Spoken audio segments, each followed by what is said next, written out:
Once, two sisters with lovely ebon hair lived in a lush and verdant land. They hunted for food in the forest and did their best to each support the other.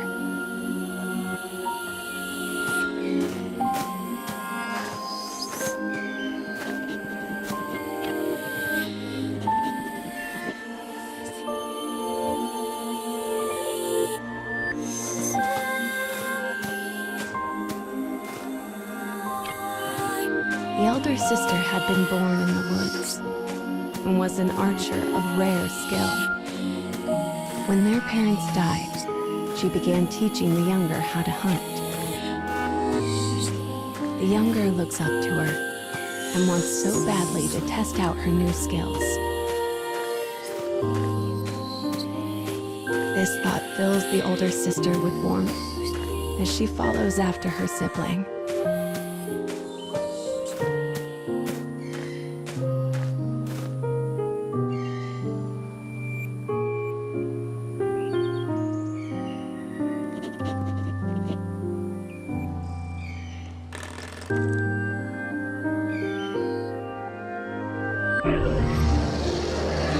Suddenly, the elder sibling hears a beast cry out from the direction of her little sister.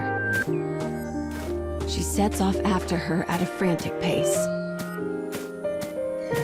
The savage beast looms over the prone girl and makes to attack.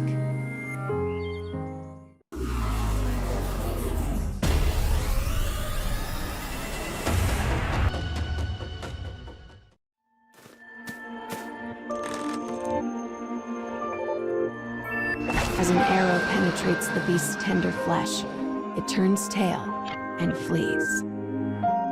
There was no way her little sister could have taken down the massive creature alone.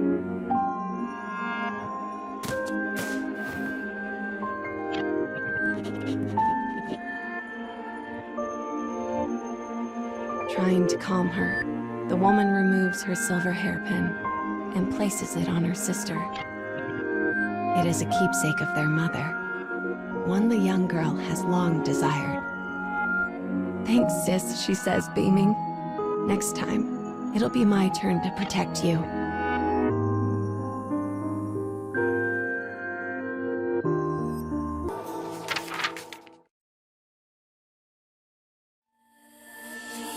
Done with their hunting, the black-haired sisters decide to return home before dusk.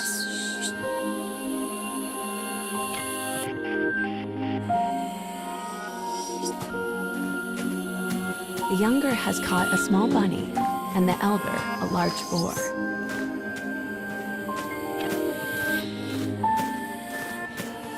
It is a typical day of hunting for the pair.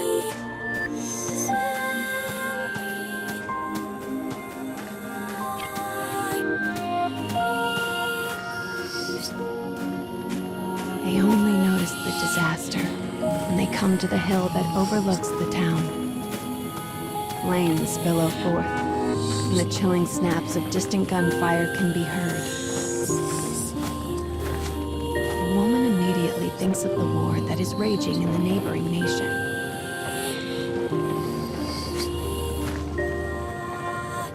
She tells her sister to stay put and goes to see what has happened for herself.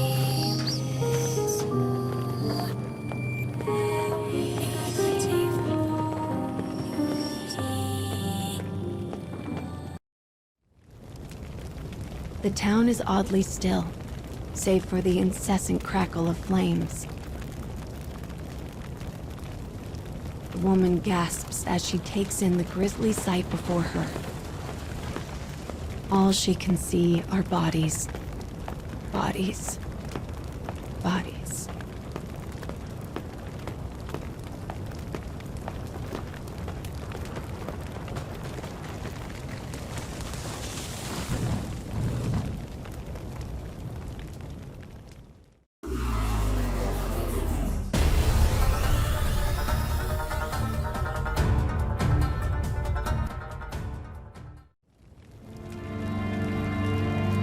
After defeating the soldier, she hears a voice.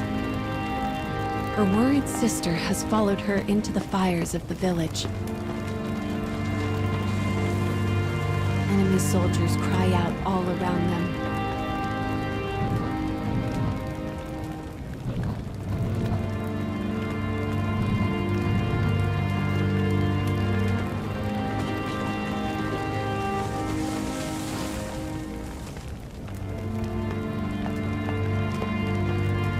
As the woman feared, the war from the nearby nation has finally found them.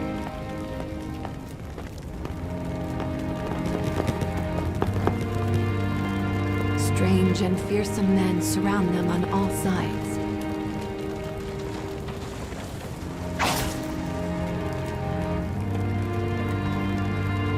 Impact, heat, pain. Her little sister screams. As the woman's consciousness flickers out, 2 words from a soldier reach her ears. Sort them.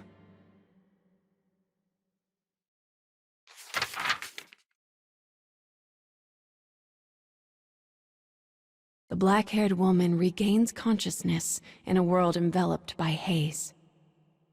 She hears a faint voice. It sounds similar to her little sister's voice, but also different, wrong. My sister. I have to save my sister. The woman's dim memories slowly become clear. The blow she'd taken, her sister screaming, the soldier's words.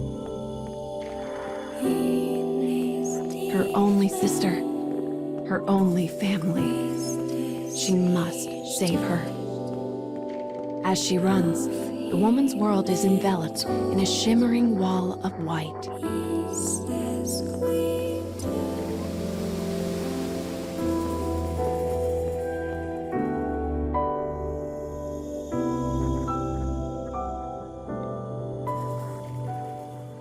When the woman wakes anew, she is lying on the floor of an unfamiliar prison. Something is terribly wrong. She looks down at her body and stifles a gasp. 1 arm and 1 leg have been replaced by mechanical substitutes. And her black hair is now as white as snow. Where is my sister? She dashes off through the dim prison in search of her missing sibling.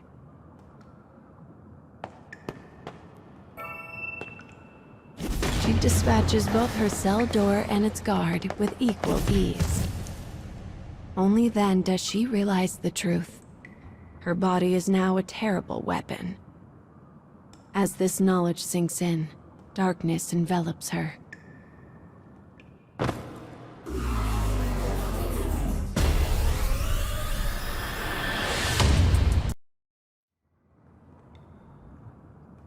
When she interrogates the dying guard about her sister, he grins madly and says, "Our kingdom will invade all. Every country will bend the knee to our might. Then we'll experiment on the survivors and turn them into beautiful killing machines.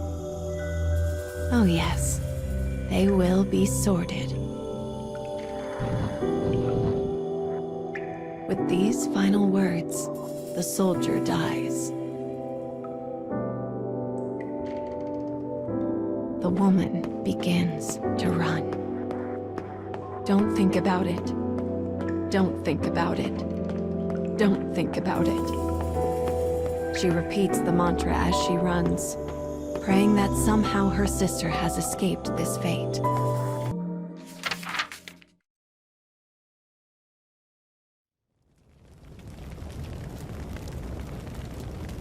As the woman exits her prison, she beholds a town stained red with both flame and blood.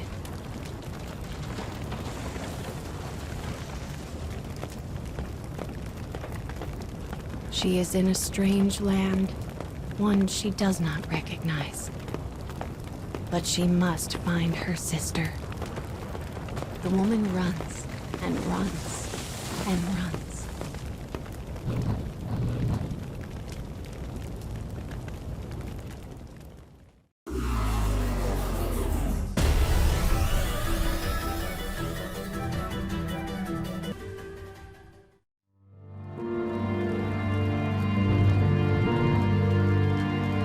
That's a child. Upon hearing the wail, she dashes toward the sound.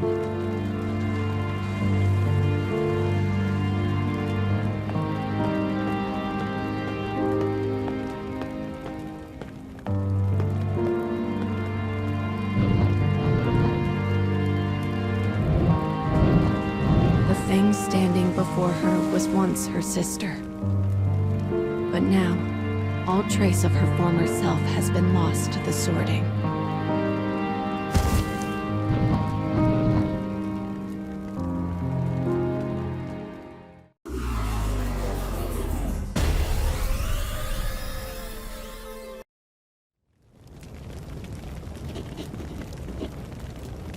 Her transformed little sister trembles, as if trying to remember something.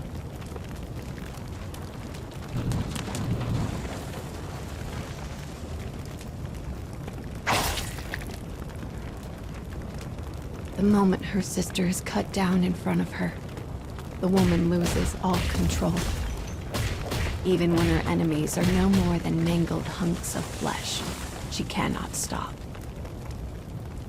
Finally, the woman cradles her sister in her arms and gazes at her blood-stained face.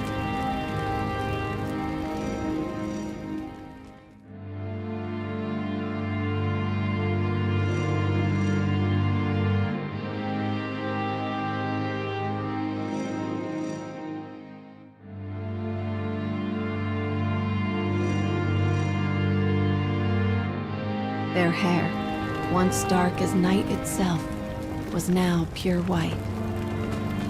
Yet the hairpin still glinted from atop the sister's head. The woman was alone. Her fate was sealed. And so she swore a vow to her sister.